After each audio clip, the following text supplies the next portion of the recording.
Meeting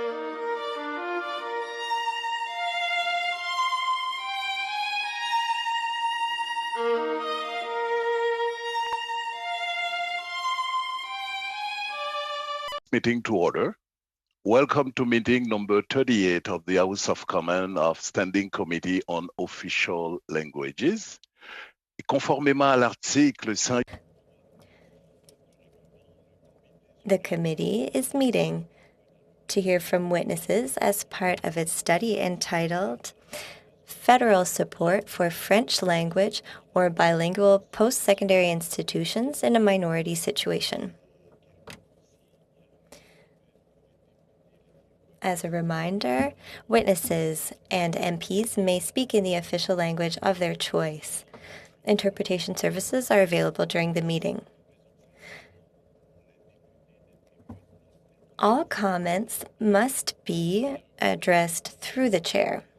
If you have any technical difficulties, please raise your hand and we will help you rectify the situation right away. Attendees that you cannot take photos or screen captures. Avant de commencer à... Before we start hearing from the witnesses, committee members, you have received an email containing the budget for this study. The total amount is $2,350. I would like to know, does anyone object to adopting the budget for this study? Thank you, Vice Chair. Thank you, dear colleagues. So now that that's done, let's move on to our witnesses who are here for the first hour. And I would like to wish them the warmest of welcomes. From the University of Moncton, we have Mr. Denis Prudhomme. He is Rector and Vice Chancellor. And from the University of Alberta, we have Pierre-Yves Moquet. He is Dean and Executive Chief Officer of the Saint-Jean campus. Sirs, you will have 5 minutes each for your opening remarks. Usually, I have cards to show you when you have 1 minute left and when your time is up. Without further ado, Mr. Denis Prudhomme has the floor. You have 5 minutes, so please activate your microphone and go ahead. Thank you, Mr. Chair. And thank you to committee members for inviting me to participate in the discussions of the Official Languages Committee. The University of Moncton has 3 campuses in high-density Acadian communities in New Brunswick, including Edmundston. The mandate is to ensure access to post-secondary studies for Acadians, and the general mission is to offer a range of programs, training programs to meet the needs of professional activities in Francophone minority communities. The good news is 87% of our graduates work in New Brunswick. This clearly shows that being trained in one's language and being trained in one's community plays an important role in minority language situations. So the University of Moncton is funded at 75% by the government of New Brunswick, and 23% of our funding comes from tuition fees, and 2% of our funding is self-managed. For 10 years, the government of New Brunswick funding has increased at a rate of 0.7% per year. Tuition has been increasing at a rate of 24% over the 3 past years. And this has an impact on the access to post-secondary studies, considering the educational and socioeconomic level of Acadians and Francophones in New Brunswick. So our students are 70% from New Brunswick, 7% from other Canadian provinces, and 23% are international students. We receive 3,000 to 4,000 international student applications. We have only around 200 enrollments when September rolls around, and that is mainly because of the tuition rate, which is twice the rate for a Canadian student. So why do we need help? Well, as a company, we do have operating costs, $2 to $3 million per year. And the demographics are in decline in New Brunswick. To be able to balance our budget, we have had to make budget cuts at 2 to 3% per year. So the budget has decreased by over $25 million over the past 10 years. So for us, it isn't Black Monday, but it is 10 years worth of Black Mondays with more to come if nothing changes. So what about these cuts? They come in the form of cuts to teaching positions for professors, positions for employees, and this has significant impacts on our capacity to deliver certain programs and impacts on the quality of support and training for our students. There is a real financial risk for the University of Moncton. Even though we have assumed our financial responsibilities to ensure the short-term survival of the University of Moncton, our long-term financial health is not insured because we are facing a structural operational deficit. Even though we are putting in place strategies to make gains from efficiency, we are at a point where we have to make very difficult decisions, shutting down programs and services, delaying maintenance of our infrastructures, and so on. So we are proposing that the government put in place positive measures to develop and support the vitality of our Francophone minority communities.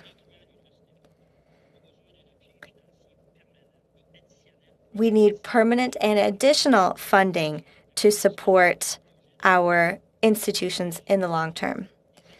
And per project funding cannot be the only solution. Funding needs to be adjusted yearly for inflation, and we are asking for a permanent grant of $3 million.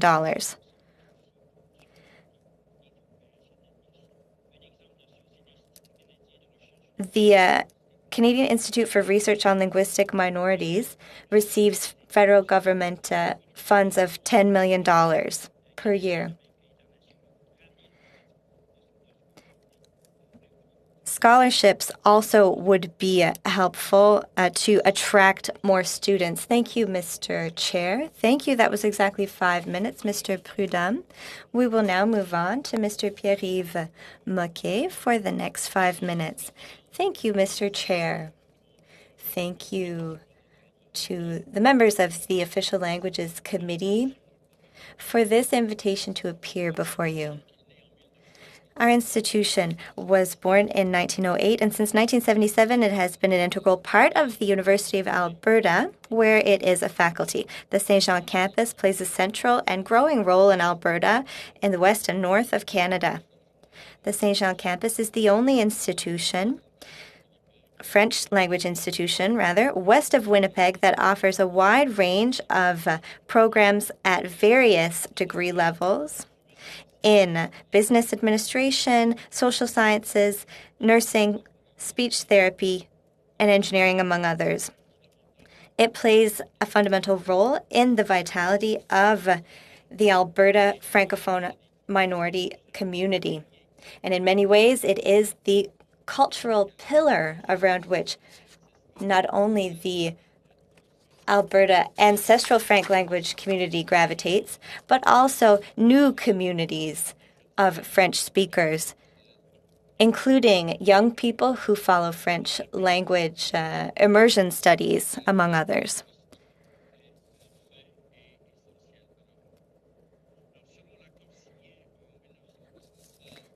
In 1976, an agreement was signed between the province of Alberta, the University of Alberta, and the Mary Immaculate Oblates, including support from the Government of Canada for the Saint Jean campus to ensure its growth. However, since 2000, the campus has faced increasing budgetary instability. In 2003,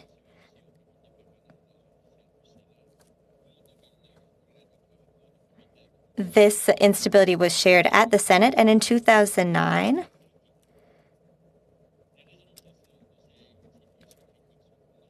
it was mentioned in the report by the Commissioner of Official Languages.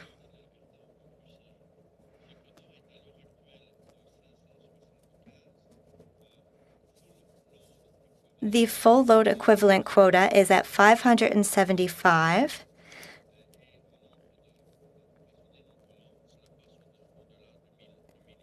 And it increases over 1,000 students. We're seeing an increase in our operating budget. Aux atermoiements des accords fédéraux provinciaux, qui sont toujours en retard. Par exemple, le dernier accord Alberta-Canada a été signé avec 2 ans de retard. Et bien que le financement fédéral représente aux alentours de 30% du budget opérationnel du campus Saint-Jean, l'Université de l'Alberta n'autorise pas le campus Saint-Jean à engager des professeurs sur des postes menant à la permanence sur la portion fédérale de son budget, mais uniquement du personnel contractuel. La troisième raison a trait au changement des financements fédéraux. Depuis 2003 ou 2009, selon les analyses, ces financements ont été déplacés du soutien des programmes de base vers des projets spéciaux, comme l'a mentionné mon collègue Denis Prudhomme auparavant. Si ceci présente des intérêts incontestables, il crée par ailleurs des déséquilibres grandissants qui mettent l'institution et son fonctionnement en danger. Ainsi, dans le cadre du plan d'action, le gouvernement fédéral a souhaité soutenir la formation et la rétention des enseignants des écoles francophones et des programmes d'immersion française. The St. John's campus is happy about that.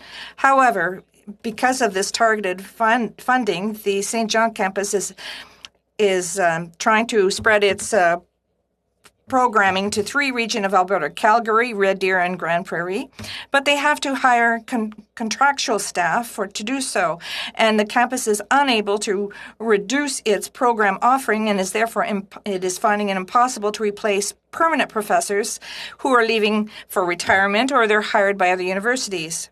We have to, in normal times, we should have 42 to 45 positions. The fourth reason deals with the matching contributions from the province. In terms of programming, the Government of Alberta feels that it has done its bit through the Campus Alberta grant and is adding nothing to the pot. And as regards infrastructure, nothing has been added to that. So if I may, to conclude, I'd like to say that my concerns are that we're now currently facing a crucial problem at the University of Alberta, endangering Francophonie in Alberta. Our students are affected by this. Thank you very much. Thank you, Mr. Moquet. 5 minutes goes by very quickly, so if you wish, you could send us a brief, and you could send it through the clerk this week. Well, on that note, we will now turn to questions. We will turn to the members, and we will begin with the Vice Chair, Mr. Blaney. Or perhaps he may want to share his time. Mr. Blaney, the floor is yours. You have 6 minutes. Thank you, Mr. Chair. I was a bit late, so I just want to check with the clerk if my sound is okay so that I can continue. Yes, it's good. Thank you. So thank you, Mr. Chair, and I'd like to welcome our 2 guests here. You are the spokespersons for 2 major flagships of Canadian Francophonie. You're the darling of our committee,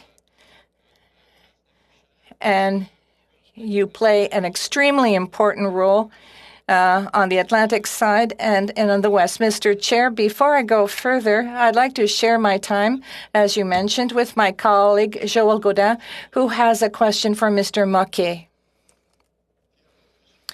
Mr. Godin, please go ahead. Thank you, Mr. Chair. Thank you to my colleague. My question is for Mr. Moquet. I had an opportunity to talk to the Francophone Student Association, and what you've presented here ties in with what they were saying, meaning that there's a strong demand, but they don't have access to programs that enable them to finish their program in French. Is that correct? Yes, that's the case, Mr. Chair. Indeed, more and more now, due to a lack of funding, we're compelled, especially for student in advanced standing, the students have to take courses in English on other campuses. For those students who are Francophone and for students who are coming from French immersion programs, and for students who come from zones where French is spoken, such as countries in Africa, we've got students from Haiti, where English is not necessarily, they can't make this transition. They're limited in their ability to take courses in English. Another little question, and then I'll turn the floor over to my colleague. What I'd like to know is, the Official Languages Act, doesn't it ensure that we have to provide A to Z French programming in Canada? The way I understand this act says that it goes from kindergarten to 12th grade, but it has to ensure that the majority of courses are provided in French. Thank you very much, Mr. Moquet. I'll turn the floor over to my colleague, Mr. Blaney. Thank you, Joël. Mr. Moquet, recently, we heard from a representative from Laurentian University, and what's so important for our committee is to have strong autonomous institutions, and the St. John campus is part of the University of Alberta. So the funds that come from the federal government go through the university. Do you think that it would be beneficial for the St. John campus to become an independent institution, having your own status? That would mean that you would have more autonomy, especially when it comes to funding, and you would have this recognition. I would like to hear your thoughts on the matter. Doesn't that reflect the opinions of others who have been in that position at the University of Alberta?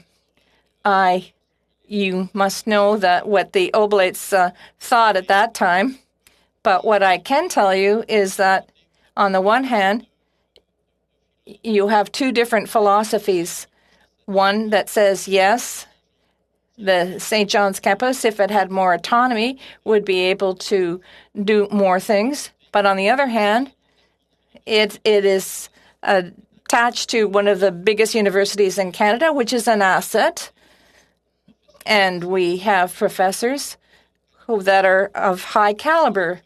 So, yes, we have a Francophone campus, but within an Anglophone research university that has high ranking. So there are two schools of thought. Full autonomy would not necessarily be the best option. However, a greater autonomy would be good. Thank you very much.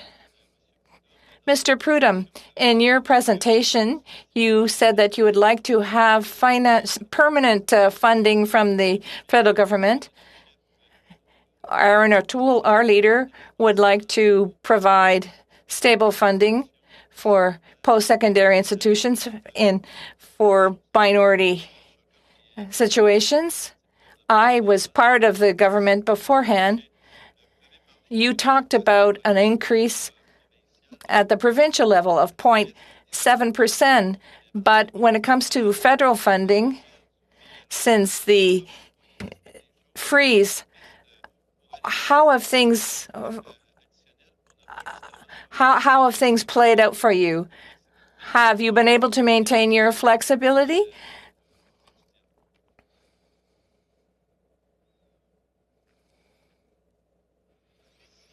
Go ahead. You have a few seconds to respond, Mr. Prudhomme. Very quickly now, please. As with respect to the official language funding, that varies between $6.5 and $7 million per year over the past 10 years. And to increase and to mitigate the impact that this has had, the only thing we can do is to increase the number of students that we have. Thank you. Thank you very much, Mr. Prudhomme. And the next question will go to Mr. Arsenault. You have 6 minutes. Go ahead. Thank you, Mr. Chair.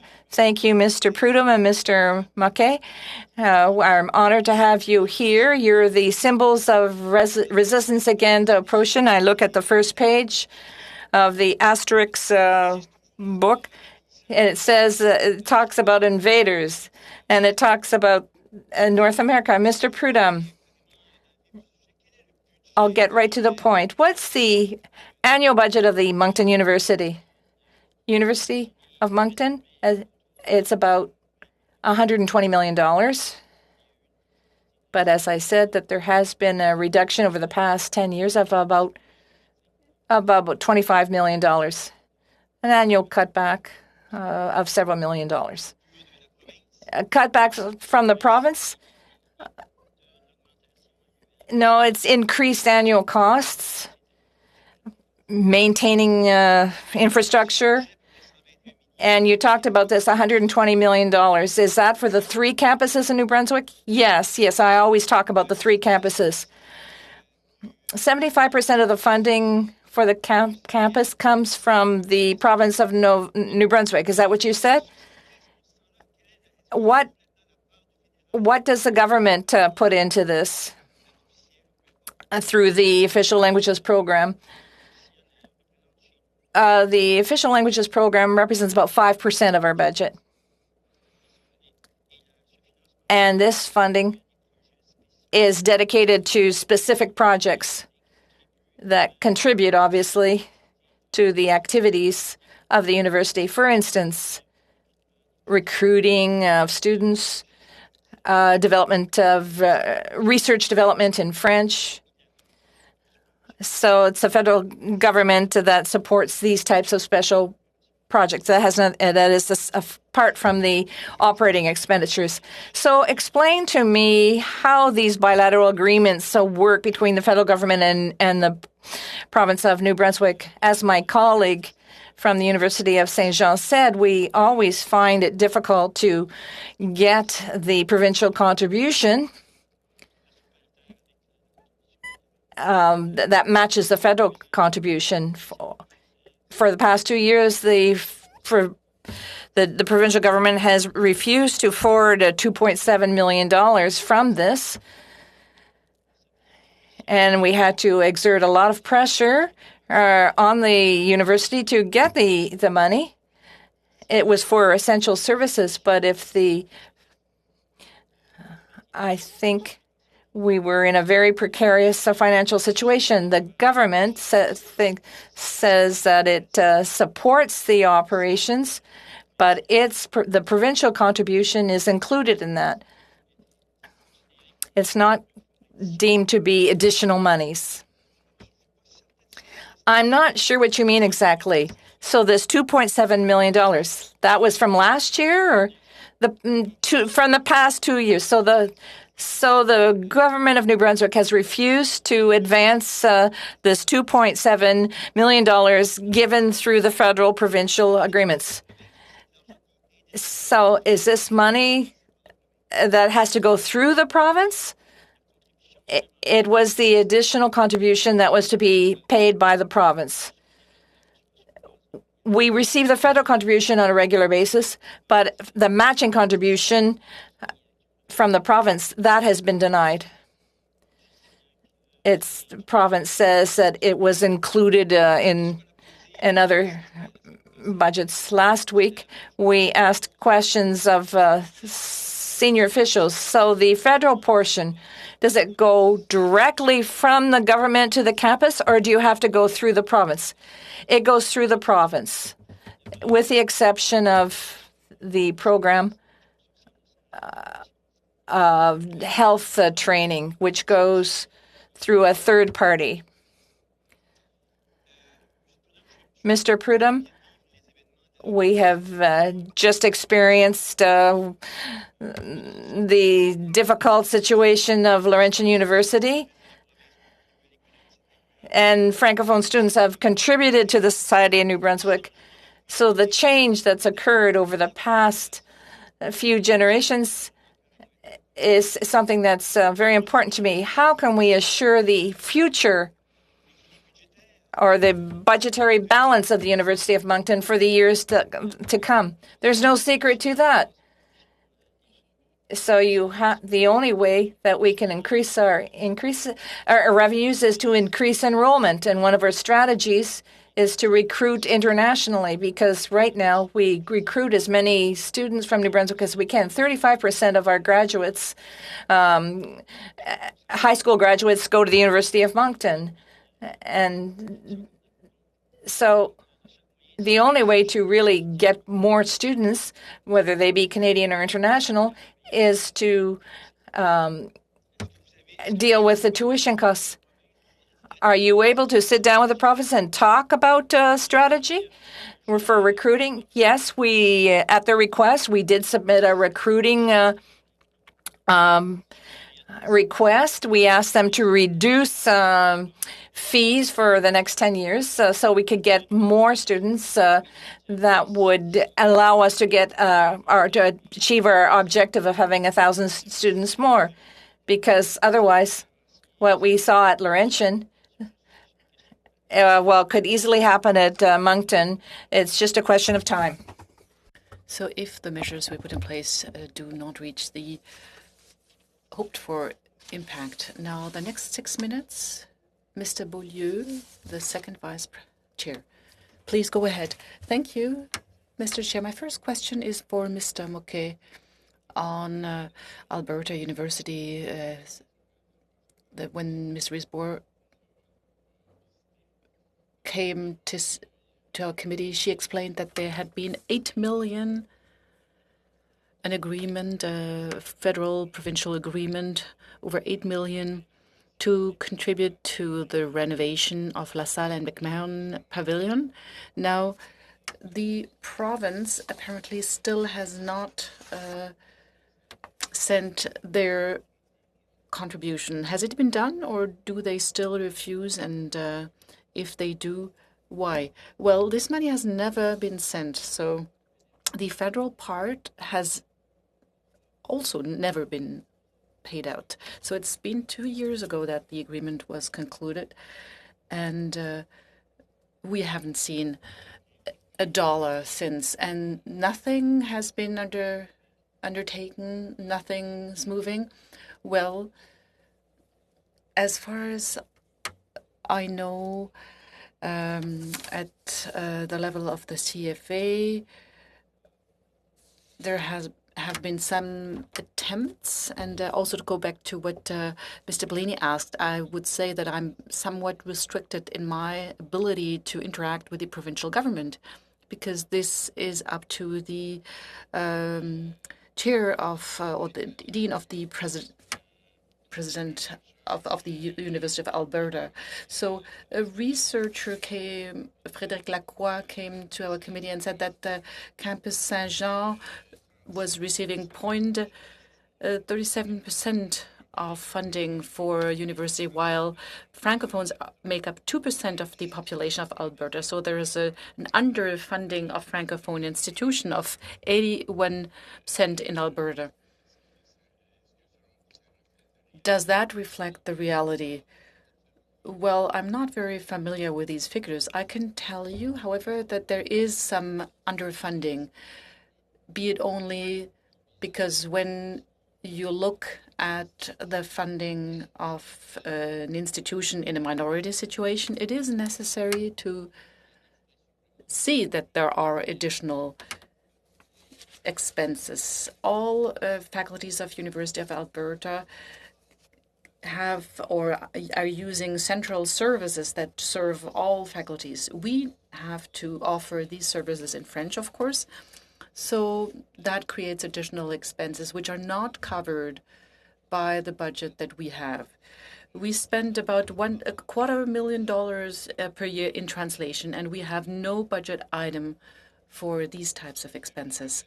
And I'd like to remind also that the government of Alberta and the West very often blame Quebec or say that Quebecers are not tolerant enough, while the Quebec government does fund English-speaking universities twice or three times as much as their demographic weight. And for the federal government, it's even more, given the part of the population.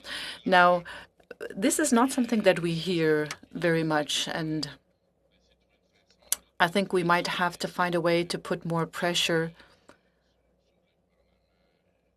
on the government of Alberta, as on all of the provincial governments in the English-speaking parts of Canada. Now, you said that the University of Alberta does not allow you to hire new teachers, new permanent staff, but only contract staff. Well, unlike my colleague from Moncton University, where the federal part is only 5 or 6% of their budget, for Campus Saint-Jean, it's about 30% of the budget of Campus Saint-Jean. However, Alberta University, according to its accounting practices, which are associated to the province of Alberta, does not allow us to hire permanent teaching staff out of this federal budget. So we can only hire staff leading to tenure on the part of the budget that is 70% or a bit less that comes from the province. So otherwise, we can only hire contractual staff. So we cannot build or keep research programs or develop programs only when we have just contractual staff. Well, that sounds quite dramatic. Now, regarding Moncton University, you said that you were losing ground because the government is not adjusting its funding to the increase of the cost of living and the increase in salaries. And given the demographic challenges, the rate of assimilation, which is probably somewhat lower in Alberta than in the other provinces, leads to some issues for you. Would you say that a turnaround is necessary to ensure your future, or do you see the future in a good light? Well, just 10 seconds, Mr. Prudhomme, please. Well, I would say we need some change, especially we will try to become more efficient in our administration and to share more courses amongst campuses and maybe also share courses with other post-secondary institutions from other provinces. So yes, drastic change is needed if we want to extend the financial viability of our campus. Thank you, Mr. Prudhomme. So we will now have Mr. Boulris, who will ask questions for 6 minutes. Please go ahead. Thank you, Mr. Chair, Mr. Moquet, Mr. Prudhomme. Thanks for being with us today. Mr. Prudhomme, what you have just told us is very interesting. Now, at the same time, I find this very concerning. You said that 10 years of blackness, of cuts, financial fragility, pressure on higher tuitions, and you concluded your remarks or your last round of question with what happened to Laurentian University and saying that it was just a matter of time until this might happen to Moncton University. I think that would be catastrophic for the region. I see Mr. Arsenet, who is agreeing with me. Now, trying to find other students from Quebec or other places in Canada or from abroad, is there anything that the federal government, through the official language education program could help to avoid that? Well, one of the recommendations, or one of the proposals that I have included in my presentation is to have a permanent financial contribution, a minimal contribution that could be adjusted. And that could contribute to the increase of the annual expenditures. This is not something we can compensate by an increase of the number of students for the demographic reasons, and also because it's very difficult to attract international students because of tuition fees, which are twice as high as for New Brunswick students. So we might be able to offer some scholarships which would reduce the cost equivalent to New Brunswick students. That might be more attractive. It's not that we don't have a request. We have between 3,000 to 4,000 requests every year in terms of international students. So Moncton University is attractive internationally, and that's also part of our role, to open up our doors to students from the international Francophonie. However, unfortunately, the obstacle of costs is too high for many of these international students. So scholarships for students, a basic contribution which would allow to remove some pressure on the tuition fee. We did have some leeway. We had the lowest tuition fees in the Atlantic region, but we caught up with the average cost of tuition. So Francophone students now have the choice to go and study, well, a financial incentive. That is, it's not a financial incentive anymore. So that might be quite tempting for some Francophone students to pursue their post-secondary studies in other universities. Now, do you think that for Campus Saint-Jean,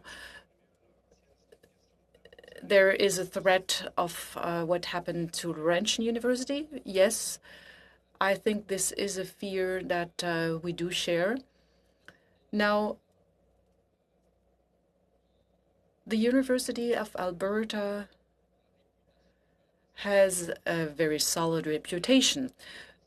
Would they want to be in the same situation in having abandoned an institution, one of its faculties like Campus Saint-Jean? Well, that's, I would say that this is probably its best protection. Because if Campus Saint-Jean was alone, what Mr. Prudhomme indicated would certainly also be a real threat. All Francophone universities outside of Quebec are in this situation, which is a very concerning situation. Mr. Bollier asked a question earlier, Mr. Moquet, and I must say I'm astounded by these administrative absurdities. Now, if you have $20 in your pocket, you can hire permanent staff, but if you have $20 in your right pocket, it can be used only to pay for contractual staff. So I have the impression that this is a really crazy situation. Well, I can only tell you that this is a situation which is very strange indeed. Another, for example, the government of Alberta did prohibit to use its flex budget, that is, its reserves. So I'm in a situation where I cannot use any reserve, and I have to cut courses, not replace teachers. There are 5 that I would like to replace, and I cannot do that. But on the other hand, I create programs outside of Edmonton. So this is a somewhat strange situation. So you have a hard time recruiting teachers. You're restricted in the number of students that you can enroll, and then you're also restricted in your options to extend programs. Well, don't you have the feeling that you're caught in a corner? Yes, of course. And this is why it is important to get out of this impasse and to be able to do it not on an institutional basis, but do it globally. And this is what the ACUFC is suggesting in its brief that it has has moved to. Thank you, Mr. Boulris. Étant donné qu'on doit arrêter. Given that we absolutely must stop at 4:30, we just have one turn left. So 5 minutes for Mr. Williamson and 5 minutes for Mr. Lefebvre, followed by Mr. Beaulieu and Mr. Boulris at 2.5 minutes each. Let's begin with Mr. Williamson for the next 5 minutes. Please go ahead. Thank you, Mr. Chair, and I will be sharing my time with Mr. Dalton. I will give him my last 2 minutes. Could you please let me know when I have 1 minute left? Yes, certainly. I have a few questions here. I am a New Brunswick MP, so I think it is very important for Francophones in our province to be able to share their culture and the French language. Can you share the situation of post-secondary institutions on that effort? And what would be the situation in New Brunswick if students did not have the option to study in French within our province? And of course, that is a question for Mr. Prudhomme.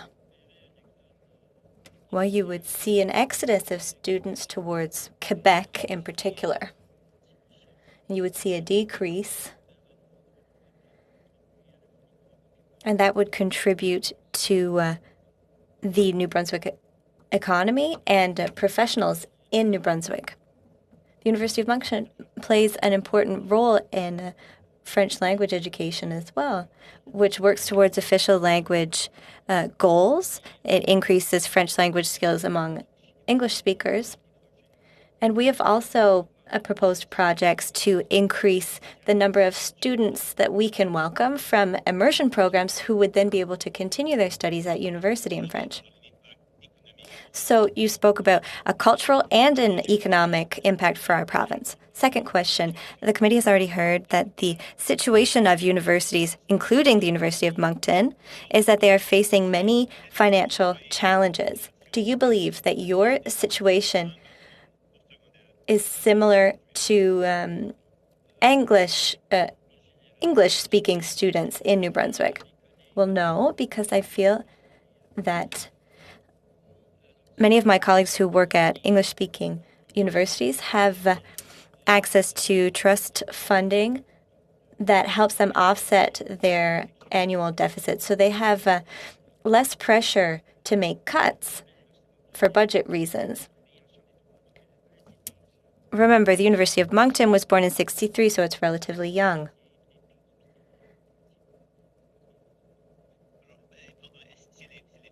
So you're talking about tuition fees, or? Yes, I'm talking about the ability of alumni to contribute to operating costs of the university. Thank you very much. And the third question, in the context of another study at this committee, we heard that the University of Moncton is facing a problem with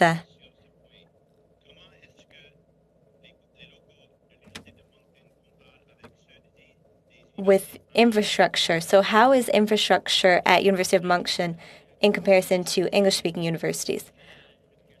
Well, certainly when we make 3 or 4% cuts per year, one of the priorities that takes the back burner is preventive maintenance or improvement of our infrastructure.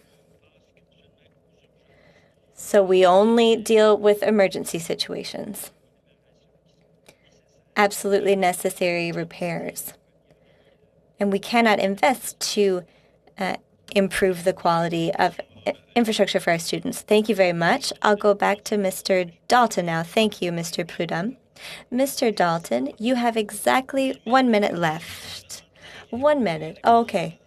So I will speak, and you can submit a letter to a reply to the committee. So the situation of the Saint Jean campus is very important for me, for my family. And as I told Ms. Risbud, my sister went there, my parents, and it's very important for the vitality of Francophones and Francophiles everywhere in the West.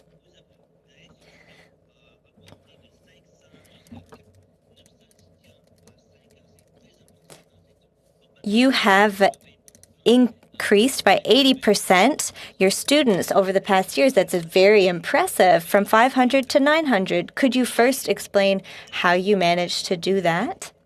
And I also have another question. Was it a decision by the University of Alberta? I know that they had a decrease, but was there perhaps a little fight in the broader university? And here's another question, my last question. Ms. Risbud said that since 2009 you have been asking for increased funding from the federal government. Oh, 1 minute goes by so fast. Yes, Mr. Dalton, and actually I gave you extra time to let you ask your questions. I'm sorry, I must give the floor to Mr. Lefebvre for 5 minutes. Please go ahead. Mr. Chair, I will be sharing my time. Actually, I will give my time to René Arsenault. He gave his time to me when my friends from Laurentian University were here. Thank you, Paul. Mr. Prudhomme.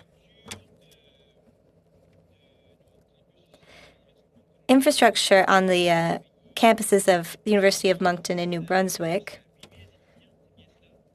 are home to about 8,000 students.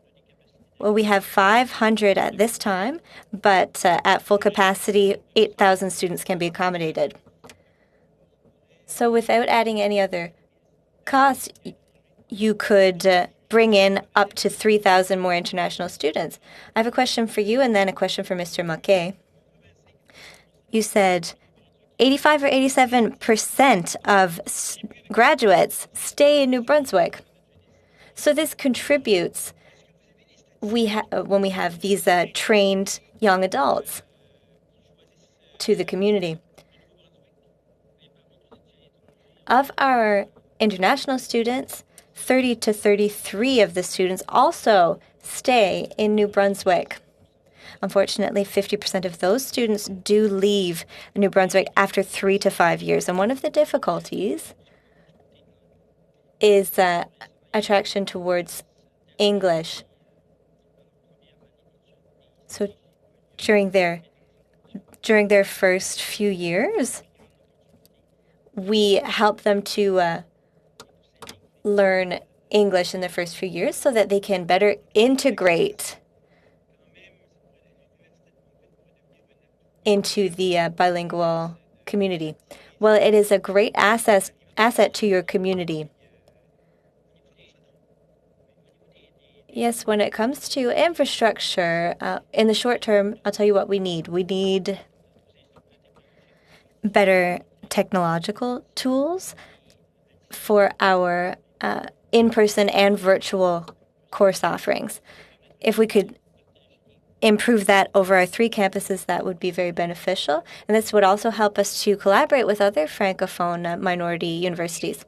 Thank you very much. Mr. Mackay, Ms. Risbud visited us recently, and she talked about this famous quota that was imposed by Alberta. If I understood correctly, there were very specific quotas for students being allowed to enroll in the university, and that did not factor in the true capacity of the Saint-Jean infrastructure of being able to accommodate students. Is that the case? Yes and no. The university sets the quotas, but there is a quota that is assigned to the university by the province, and for the faculties, it is the university that sets the quotas. When it comes to infrastructure, the Saint-Jean campus infrastructure has not been refurbished for 20 years, except recently the science lab was entirely renovated after efforts that I made. And we have the same problem as Mr. Prudhomme, in the sense that something that is extremely important to us now is to develop the digital capacity of the Saint-Jean campus. So to really put the focus on what we call smart rooms or digital rooms. in order to have access at the same time to students who are off campus and who are on campus. So we're very limited right now in that capacity. So, and I'm talking about the 8,000 that I mentioned earlier. So can you tell us more about the quotas? So we have a quota of 575 that are funded. That is the full load equivalent, but we have 750 that are full load equivalent students. They are not financed at all, no. So I have very little time left. So 1 year ago, we had a friend, Randy Boissonneau, an ex-colleague. He announced federal funding for the province of Alberta to renovate the campus. So what happened? What became of that? So those were the 8,000 that we mentioned. 3.7 million were supposed to be provided by the federal government. That was confirmed. And the rest was supposed to come from the provincial government. But that portion of funding was not delivered. So we received nothing. Thank you very much, Mr. Moquet. Point of order, Mr. Chair. When I gave the floor to Mr. Arsenault, I wanted to say that I had a chance to speak to the Sudbury Coalition, the University of Sudbury, and the people from Laurentian University. I want to correct my mistake. Duly noted. Mr. Beaulieu, you have 2.5 minutes. Please go ahead. Perfect. My first question is for both witnesses. Do you receive money from Quebec? No. No. Neither from foundations or from the government. Have you applied for any? The only problem with interprovincial funding applications, or the only money would be small amounts when it comes to research. Oh, well, that should be revisited. It should be revisited, the role of Quebec in supporting Francophone institutions in North America. So I find you're in a very difficult situation. I would like to know what the best solution is according to you. The federal government is proposing solutions. The provincial government does not want to contribute. Can you see any way out of this impasse? Or do you think major mobilization is needed to make the provincial government move? Yes, it will take major efforts.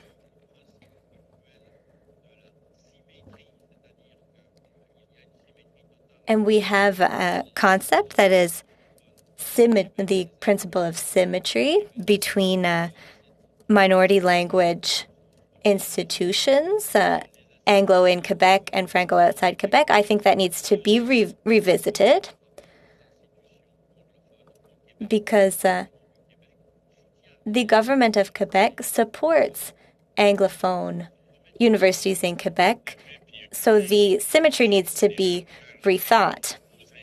Yes, and when it comes to infrastructure funding, there are hundreds of millions of dollars that go into English-speaking universities in Quebec, and I'm sure that could be shared differently.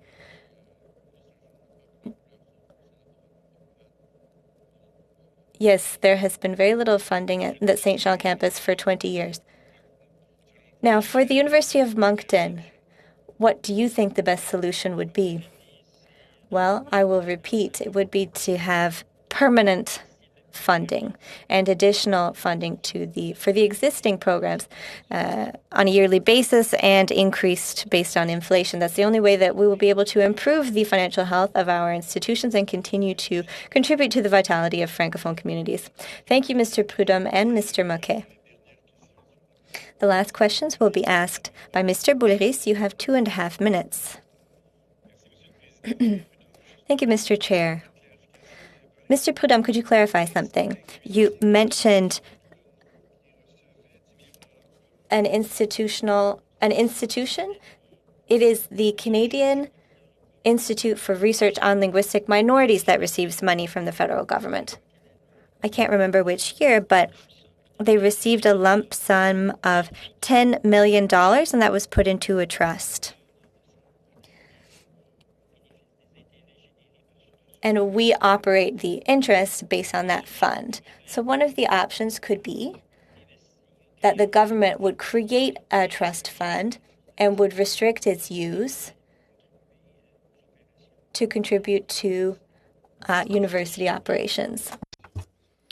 Mr. Marquet, when you talked about this $3.7 million from the federal government, but you talked about the fact that the provincial government doesn't do its bit, do you think that we'll be putting an end to this type of bilateral agreement unless you're able to tap into this money that's provided by the federal government? One of the options would be that, yes, meaning that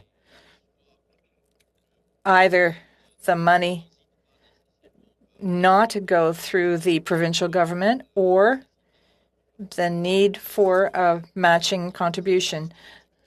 Then this has to be done systematically. I have 1 minute remaining. You talked about a change in the federal funding for supporting basic programs. It's gone from basic programming to special projects. So if I understand correctly, you want to go back to the days when you got funding for the basic programs.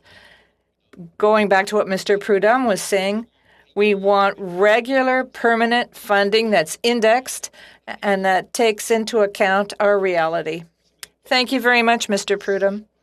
Thank you, Mr. Boulris. And that's all the time that we have for asking the witnesses questions. And on behalf of the committee members, I'd like to thank you for participating in this meeting and contributing to our work. You, Mr. Prudhomme, Rector and Vice Chancellor of the University of Moncton, and from the University of Alberta, we had Mr. Pierre-Yves Moquet, Dean and Executive Chief Officer, Campus Saint-Jean. Thank you very much, and I hope that we'll be able to meet in person the next time. Thank you very much. We're going to suspend members for 1 minute in order to check the sound for our next witnesses.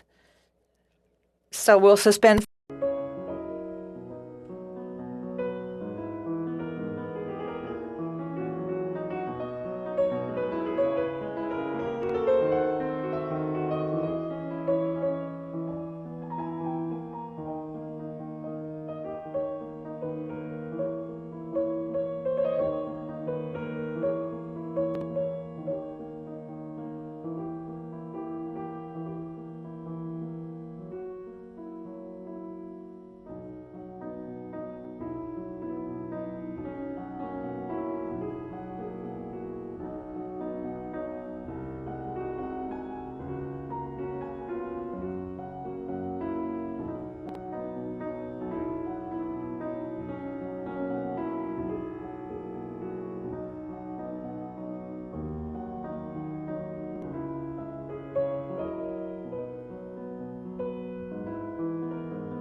We are resuming the meeting, and for the benefit of the witnesses who have just joined us, I will repeat the instructions pursuant to Standing Order 18M of the witnesses are being heard as part of the federal support for French language or bilingual post-secondary institutions in a minority situation.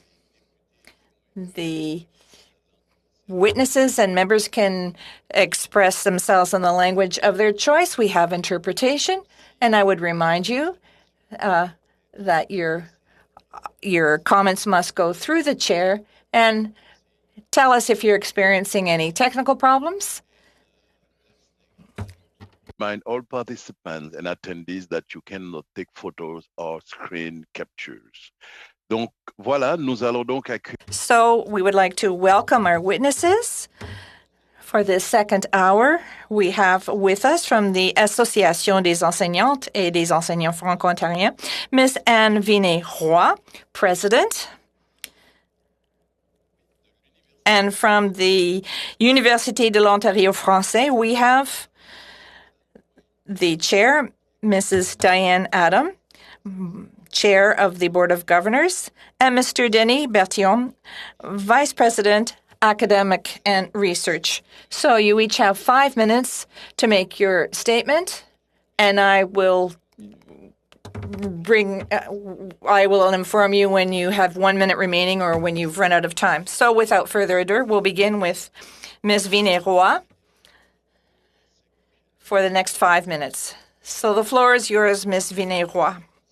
Thank you very much, Mr. Chair. First of all, I'd like to thank you for this invitation to AEFO. Today, I'm speaking to you as president of the Association des enseignantes et enseignants franco-ontariens. Our organization is a francophone organization with approximately 12,000 members, representing teachers from elementary and high schools from Ontario, both Catholic and public, as well as professional and support staff working in francophone workplaces. The question of post-secondary education is important to AEFO on two fronts. First of all, as an integral part of the Ontario Francophonie organization believes fundamentally in the need to have francophone post-secondary institution to provide a continuum of ongoing education for our students, giving them the possibility to study in French until they enter the workforce. Our system works best if we follow the principle of by and for francophones. This must be at the very heart of the governance of their institutions. It's also essential to ensure access to these institutions and to promote the creation of research-based knowledge in minority language communities. As a key player in the Franco-Ontarian school system, our organization relies on solid post-secondary training programs to turn out qualified teachers. The undergrad program is what, in fact, prepares our students so that they become teachers in mathematics, science, history, France, etc. If we drop these courses, there will be an impact on our schools. The AEFO and the Association of School Trustees worked together in the fall of 2020 to paint a picture of the shortage of teaching staff in our French language schools and to identify solutions. One thing's clear, the shortage is in large part due to the decisions made with respect to the structure of programs and available spots in education faculties. French language schools in Ontario require about 940 new teachers per year, but the education faculties are turning out on average only 480 because of the funding received. Those French language education faculties who do not receive special funding to compensate for the fact that they have fewer students and the higher costs have led to certain programs being cut, meaning that we will not have enough qualified teachers. According to analysis done by this task force group last fall, it is estimated that if we don't take any further steps, there will be there will be 2,500 unqualified people who will be given teaching assignments in Franco-Ontarian schools by 2025.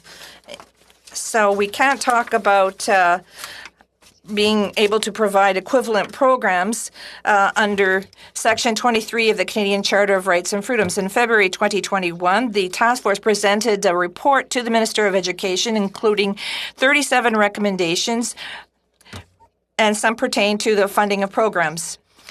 We need to have funding to train 520 additional certified teachers by adding spots in the education faculties where French language teaching is offered. We need targeted funding in education faculties so that we can develop multi-stage programs. And this pertains to technology as well as teaching faculties. And this has to be done virtually, and we have to bear in mind the realities of the Franco-Ontarian education. We also have to provide targeted funding to ensure that courses are offered both to the graduate and postgraduate students. And we have to fund incentives for people who accept to do practicums in remote regions. So the partners of the task force are still waiting for a response from the Government of Ontario and hope that the measures that have been suggested will be taken. To conclude, French language education from kindergarten to the post-secondary level is essential for the vitality of Francophone communities in a minority situation. Thank you very much. We will now go on to Ms.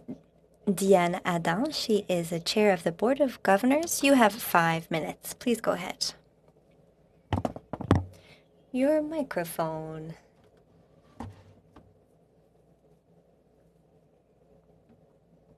There you go. Oh, I think that should work now. Yes. So I'll start the timer. Thank you, Mr. Chair and Vice Chairs and dear members of the committee. Thank you for having invited us today to contribute to your study on the federal support for French language or bilingual post-secondary institutions in a minority situation. Since I have 5 minutes of speaking time, please excuse me, I will get right down to brass tacks, and it will come as no surprise that I will be focusing on funding. And we did not consult, my colleagues and I, but would like to also talk about the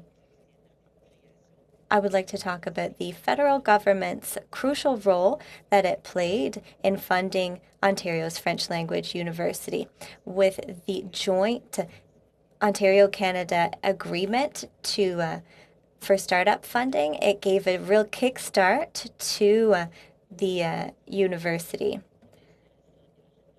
This is federal funding over a period of 4 years, and the province is committed to matching that for the following 4 years.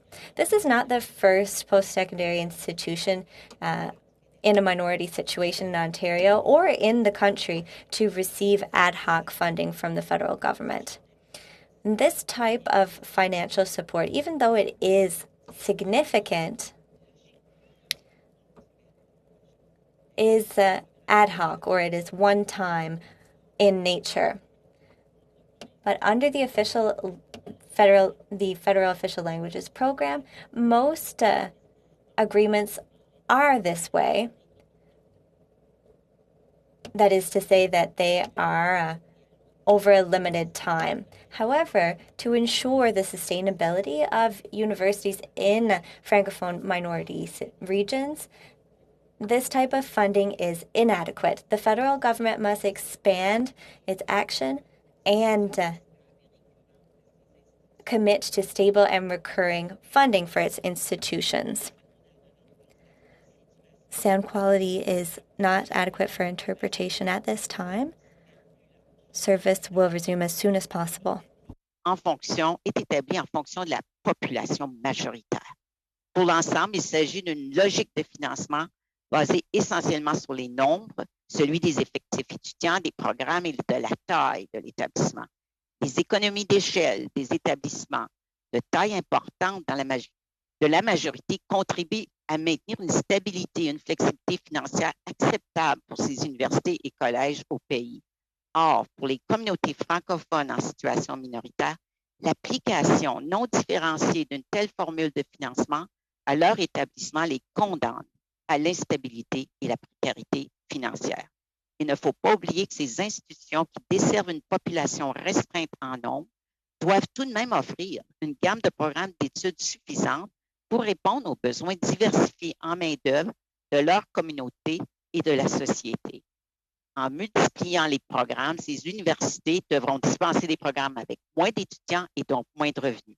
Dans cette situation, le financement de base ne peut être calculé de la même façon que les universités de la langue anglaise. Il nécessite des fonds d'appui distincts pour leur permettre d'accomplir leur mandat spécifique unique. D'ailleurs, j'aimerais... Oui? Juste 30 secondes, j'ai... Ms. Adam, just quickly, 30 seconds. Could you please raise your microphone? Because it is creating a problem for our interpreters. Oh, it feels like it's in my nose now. But I guess that's the right spot. I'm sorry about that, but for our interpreters, that is the ideal spot. You have about 1 minute left. Well, I'll give you the example of Ontario. So for decades, the province has been recognizing in its funding formula that there is increased cost to provide services in the minority language. And so that is recognized in the envelope for French language institutions. So 47 million was the amount that was provided in the post-secondary system to increase the operating costs for these, to offset the operating costs for these institutions.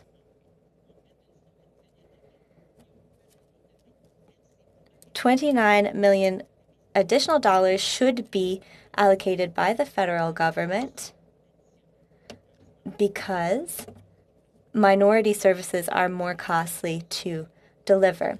So in conclusion, I have the same recommendation as Mr. Prudhomme. So the federal government should develop a permanent and distinctive program to fund Francophone minority post-secondary institutions, and that should include startup projects that would be over a limited period, and a new component that would be permanent for our institutions. Thank you very much. Thank you. Thank you. You've respected the time. And we will give the next 6 minutes to Mr. Blaney.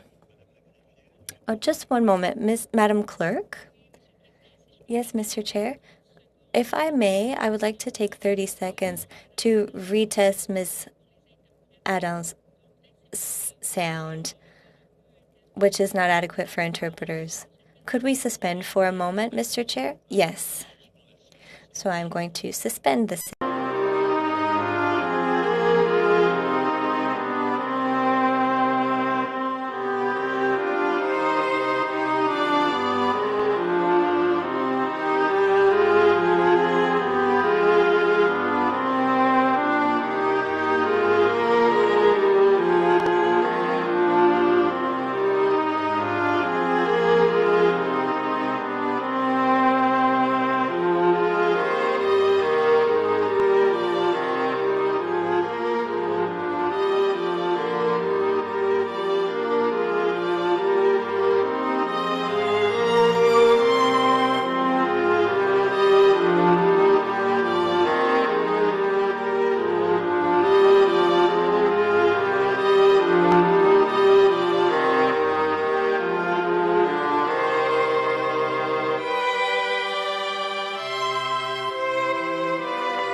So I call the sitting back to order. And at this time, we are at questions by members. The first questions will be asked by Mr. Blaney. You have 6 minutes. Please go ahead. Thank you, Mr. Chair.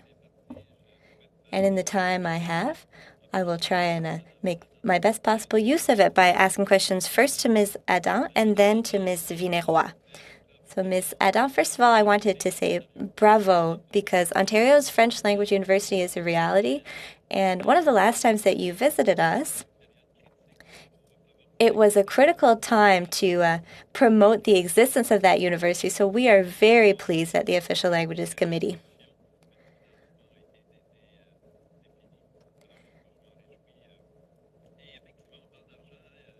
And so we're talking about funding. That's the name of the game. So you and Mr. Prudhomme were saying that stable, permanent funding is needed from the federal government and not just ad hoc funding. I'm sure you have infrastructure at your university that would be very important, especially given that you are a new university. What are your thoughts on the contribution from the federal government that would be permanent, and especially when it comes to your French language university in Ontario? Well, at this time, the university has the 8-year kickstart funding. We're already a few years in. We're in our 3rd year. So we're finally getting into almost the second part of that funding. So to come back to the kickstart funding, the infrastructure funding still falls under ad hoc funding, unless something else was created, and that could be possible if the second component were created for sustained permanent funding. If that were the case, part of that amount could be dedicated to infrastructure maintenance, because that is one of the major issues. So I think that the Kickstart Fund must remain, because we do have that for a limited time, and the other as well. So when it comes to the federal government's role, do you feel that the federal government has a role to play for permanent and stable funding to institutions? Yes, I'm sure, but do you also think there should be an asymmetrical approach to Francophone versus Anglophone universities, because they may be in a different situation? What are your comments on that? Well, I'll go back to what I would have said when I was Commissioner of Official Languages. I always preferred the thinking, and I think one of the earlier witnesses mentioned it. I think we need to factor in the context. There are Anglophone communities in Quebec that do not have the same levels of services as those in Montreal. So the context is not the same for them, just as it is not the same for all Francophones. So an approach that factors in the reality. Thank you. So my next question is very simple. Can you tell us about French teachers teaching in immersion schools? Are they part of your group? No, they're not part of our group. In Ontario, we have 4 teaching components. So we have primary, secondary, Catholic, and public. So there are immersion teachers in another union, in the Catholic School Union, which also deals with elementary and secondary schools. And there's also a union for primary schools and secondary schools for English public schools. Okay. You've also said that there's a major shortage.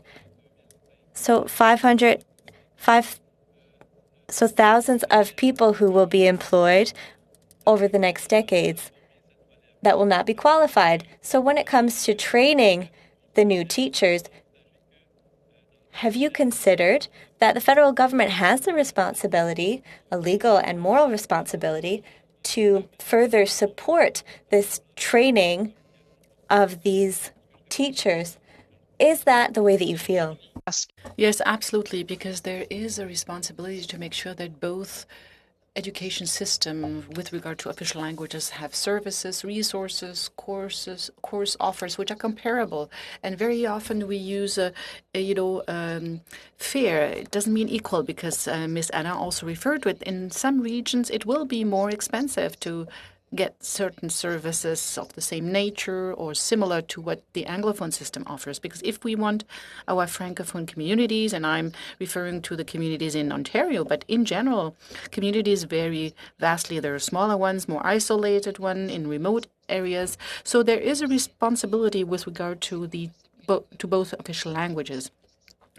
And it might also very well be that provincial governments might not be able to do everything. It depends on the resources.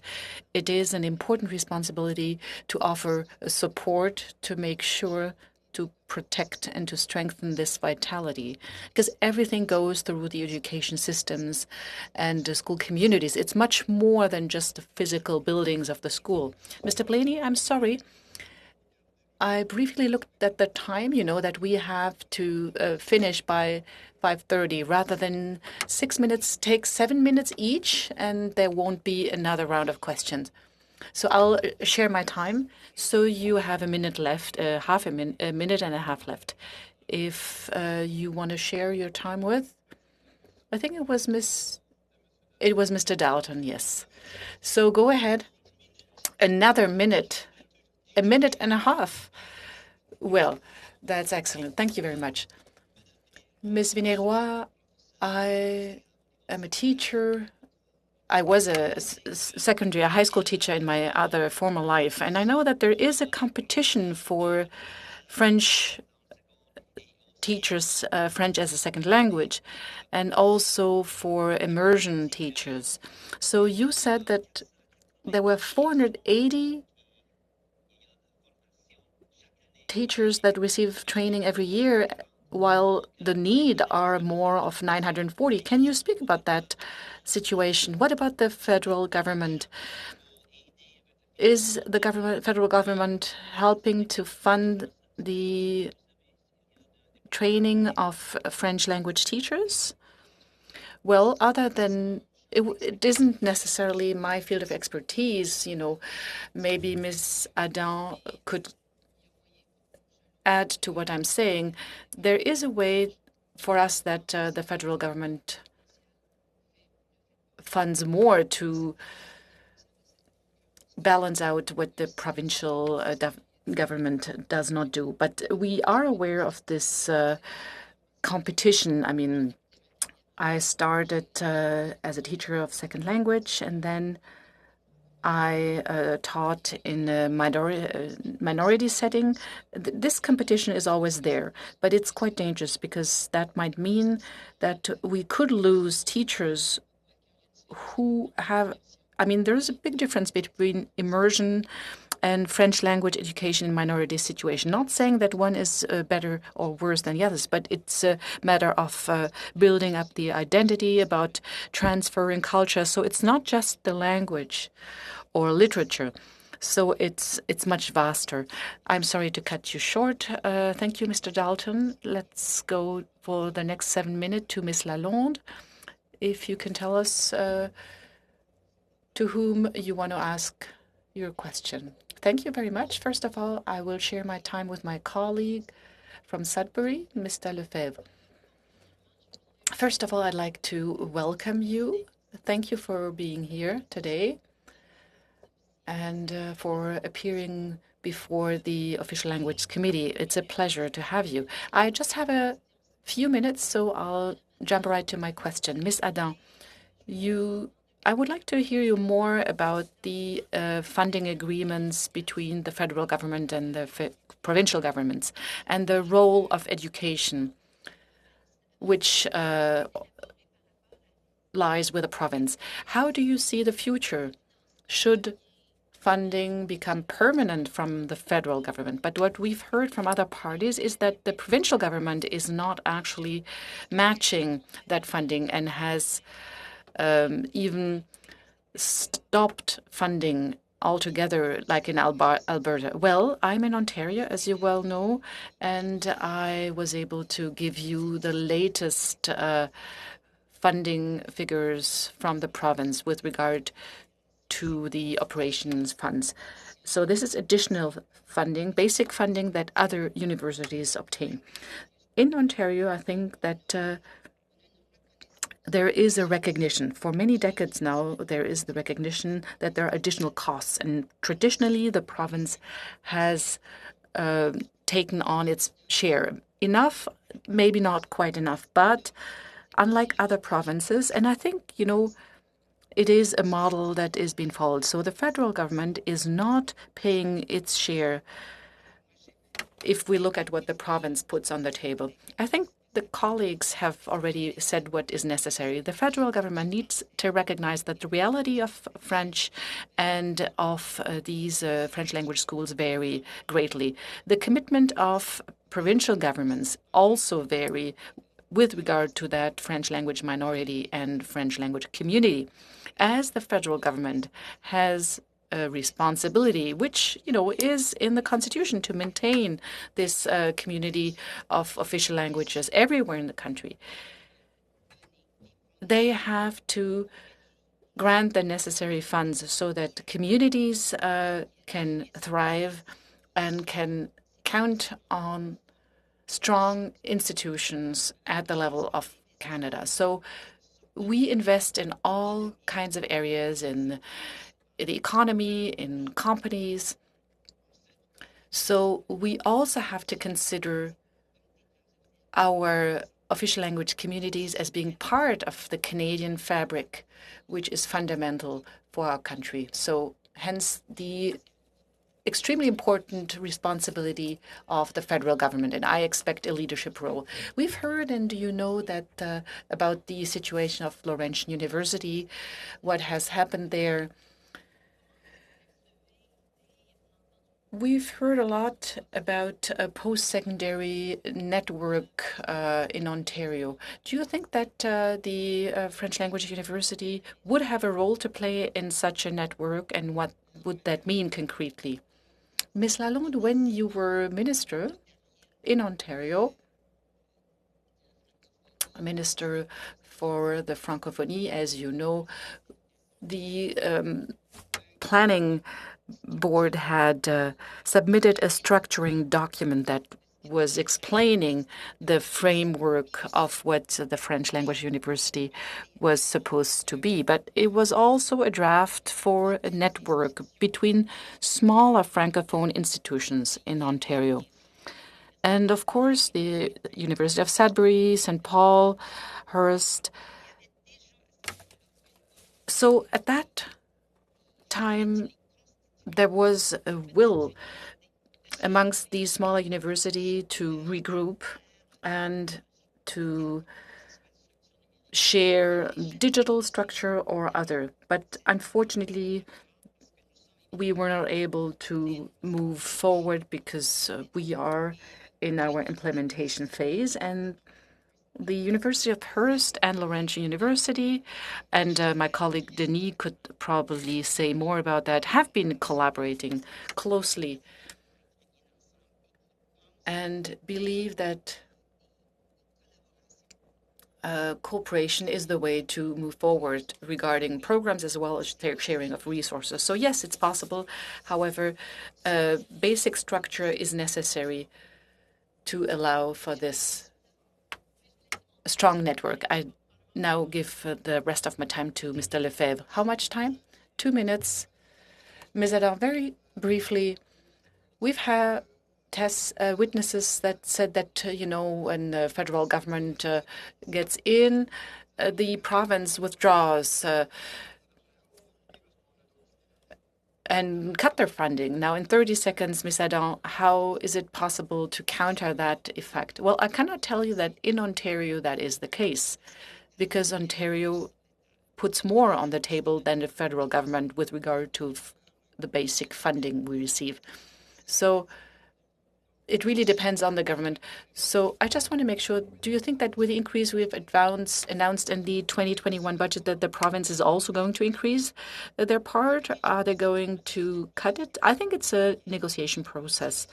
And the universities and colleges have great needs, be it in Ontario or elsewhere. So I think that it's important to make sure that provinces, and I cannot speak, of course, for the provincial government. I worked with them just to make sure that we would have that funding agreement with the federal government. Thank you. Ms. Viner-Roy, I hope everything is fine in Timmins. I think you, no, not right now, but I was there not so long ago. First of all, thank you. Thank you to you and your members who are going to teach to my children and to myself and my spouse. So very quick question, the importance of educating our future teachers and the cuts of Laurentian University. And the request is there. We've heard that. We're looking for teachers. And even here in Sudbury, we have a hard time finding teachers. How do you see the near or far future for yourselves and issues you might have if things don't change? Well, if it doesn't change, I would say that the lack of teacher is going to increase because in many regions in Ontario, we have more students. There were times where the demographic situation changed, but now we have more students and we need teachers to educate these children. And there are already issues with programs that are not offered anymore.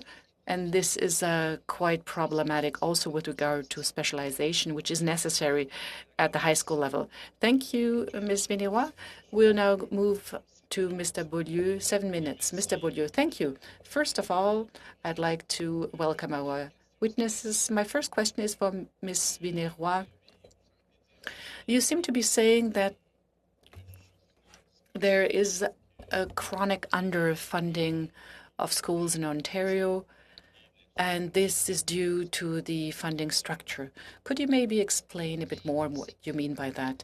Well, sometimes there are times where we receive fundings. For example, there are special projects for which we received funding from Heritage Canada with regard to retention of new staff coming from immigration. So there are some kinds of collaboration, but it's always on a special project base.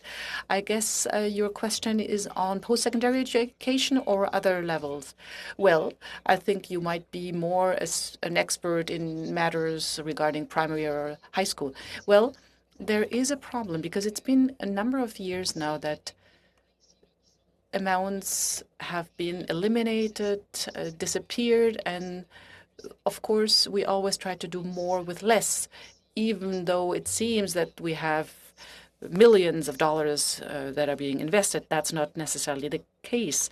The pandemic certainly hasn't been helpful, but for a certain number of years we have seen the expectation that the world of education has to do more with less. And we see children, on the other hand, that have more and more needs. We need to have resources which are up to date, not only regarding technology, but if we want to teach in a minority setting. I said that strengthening identity is so important, a very special mission of French language education that goes beyond subject matters. There's the cultural aspect, families which are involved, and the vitality of our communities depend on schools in many communities in Ontario. And that requires special resources, which sometimes are more costly in more isolated communities like Timmins, Hearst, or from the eastern part of Ontario. So this is something we need to take into account. As you said, education is crucial for the vitality of Franco-Ontarians. So it's a question of the will of the Ontario government to contribute to this. Another question, immersion schools. I've heard that this is more like an assimilation school. Francophones go to these immersion schools. They're surrounded by Anglophones. Wouldn't it be better to ensure that the schools by and for Francophones are adequately funded to meet the needs before we start focusing on immersion schools.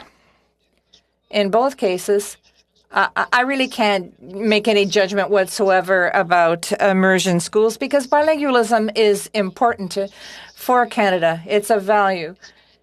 Are there people who go to immersion programs because they don't have the courses that they'd like to see in the French language schools? That's possible. Sometimes it's a question of competition. Do the children know that after the high school that they won't have access to programs that they want in French? So they say, well, maybe I should go to English school and get involved there at the high school level. Everything that we do at the elementary and high school level, we have to wonder what results we'll have if we don't look a little bit further, if we don't offer as many programs as possible. Otherwise, they'll make choices based on their career aspirations and they'll leave the region. So we have to at all times ensure that the French language education system provides high caliber education and provides diversified courses, because if not, if it's less good and if we don't offer the same quality in French, they'll turn to the English system. Madame Ada, a researcher, Rubrique Lacroix, said that the Francophones in Ontario constitute 4.5% of the population. They receive 3% of the provincial budget for post-secondary studies. Anglophones in Quebec, who constitute 8% of the population, get 30% of the provincial budget for post-secondary education. In your opinion, how do we explain this chronic underfunding of Francophone post-secondary institutions? I would say there are several reasons that explain this. We don't have the maturity, the institutional maturity at the post-secondary level in Ontario in French compared to what we have in Quebec. There are 3 major Anglophone universities that are very well established, have been so for a long time. We're still creating the first autonomous French language university. So this has entailed years of investment. And here in Ontario, we don't have the same history, we haven't been on the same trajectory. But when you look at the history, when you look at Rule number 17, the fact that French language schools were prohibited in Ontario, how can you explain that the Ontario government is giving less money to French-speaking students? One thing that I must say is that if you look at the funding of universities right across the country, the province of Ontario is the one that gives the least. It's the province that funds the least when it comes to core programs for schooling. So you're looking for funding that's permanent from the federal government, because if the government of Ontario had a desire to provide equitable funding to Francophone post-secondary institutions, there would be no obligation there. No, but I think the federal government has an obligation to do this as well.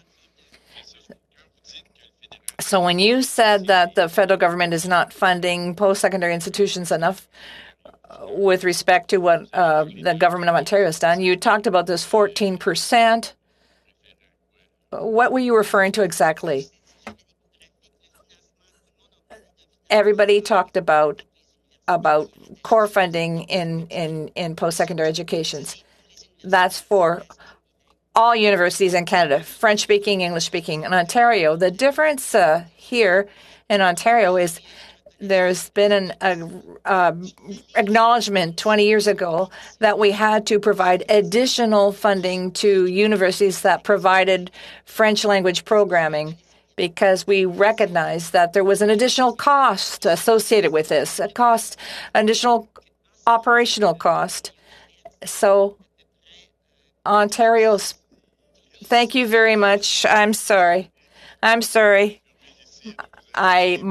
was on mute and I was trying to intervene earlier to say you didn't have enough time. So the final question will go to Mr. Boulris. You will have 7 minutes. Go ahead. Thank you very much, Mr. Chair. And thank you to the witnesses for coming here. My first question is for Ms. Vinay-Roy. The rectors at the University of Moncton and at of the St. Jean campus talked about stagnation of official language education programming. Is this the same observation you've had? As I said earlier, there are certain special projects that we did manage to get. We worked in partnership with immigration. We were working with the AFO and the Manitoba French-speaking teachers. So Heritage Canada has played a role as well. We do what we can with what we have. So, but this is just case-by-case funding. It's not long-term stable funding. So we're hoping that we can get more stable core funding, stable funding, so that we can be creative, so we can see how we can support the various communities that are French-speaking. A few weeks ago, I met with a school board, a Francophone school board, that was saying that the impact of this stagnation in funding has led to cultural activities, sports activities being dropped. And at the primary level, there was a real rise in enrollment. But when they get to the high school level, students were thinking about going to an Anglophone school rather than a French one because they offered more sports, they had theater classes, more interesting activities. Is this something you see in Ontario? Absolutely. When we look at the different activities that are offered, people make their choices based on that. Yes, we see this happening. It's progressive. We lose students starting in grade 7 and 8 in Ontario who they want to do their middle school and their high school in English. And when they get to 11th or 12th grade, young people want to go to programs that are catered to their needs. And this goes on, snowballs for colleges and universities. Thank you for your precision when you talked about the federal government having a quasi-constitutional responsibility to ensure that Francophone communities continue throughout the country. Earlier, you said that in Ontario, we have a bit of a special situation, but I was hearing the opposite of what I heard about the St. Jean campus. There's a shortfall in Ontario. Did I understand there's a shortfall of $20 million? $29 million. We have a funding structure that's different from St. Jean campus. The province did recognize that it costs more to operate in French, and that's good. And the federal government, since it invests very little in the operating costs of core programs, there's a shortfall on the federal side. I'm not saying that we need to consolidate in Ontario. And when you look especially at what's happening in Sudbury and with our own university, we have to find a formula for additional funding. I'm not saying that the Ontario example is perfect, but at least it's a starting point. You criticize the logic of funding based on numbers. You said that you had to bear in mind the context of minority communities. You had to think about economies of scale because the funding for our MP's office If we have a huge riding, the budget goes up. If we have so there's adjustments that get to be made. How would you see such an adjustment when you bear in mind the cultural aspects, the language aspects? I think I do understand the formula that we have in Ontario. So they talked about translation costs, parallel services. So it wasn't just classroom costs. The costs were yes, there are a lot of details involved. Now we get a lump sum and we no longer analyze the costs. And we need to really look at our methodology, particularly in the Francophone sector, because research and publications in French, you can see that this involves a lot of cost, and everything costs more in French, especially when you're in a minority situation. So we need to do a really good study on that. And based on that, we could go forward with a better method. I have 1 minute remaining. One final question. Congratulations on the progress that you've made in getting this University of Ontario, Université de l'Ontario Français off the ground. What in another region of the province in the northern area, there's problems with the Laurentian University. We're trying to do a rescue mission, but we don't know if it will work. I have the impression that we're getting contradictory messages coming out of Ontario. I think that this has been a seismic shock that's been felt right across the country. It's the first time we've seen this happening to a university. And all universities, Francophone and Anglophone, are looking at what this means, because we have heard that there are other universities that are in a very precarious situation. So that leads to a very big question. We are in a knowledge-based economy. Will the universities be able to fulfill their mandate in our society? And how involved should the federal government, what should the involvement of the federal government be, particularly with respect to minority communities? Okay, so that puts an end to the question period. And on behalf of all the members of the committee, and I'd like to thank the technical staff as well. Thank you for contributing to the work of our committee and our study. It's very important.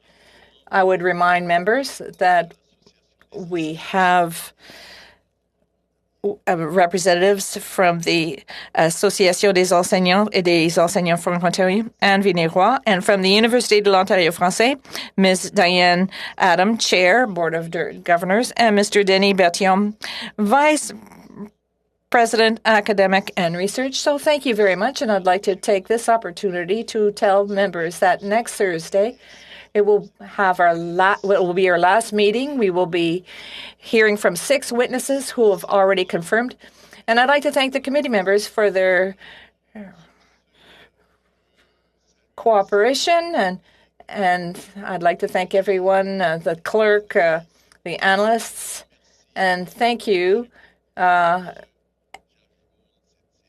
with this, I will adjourn.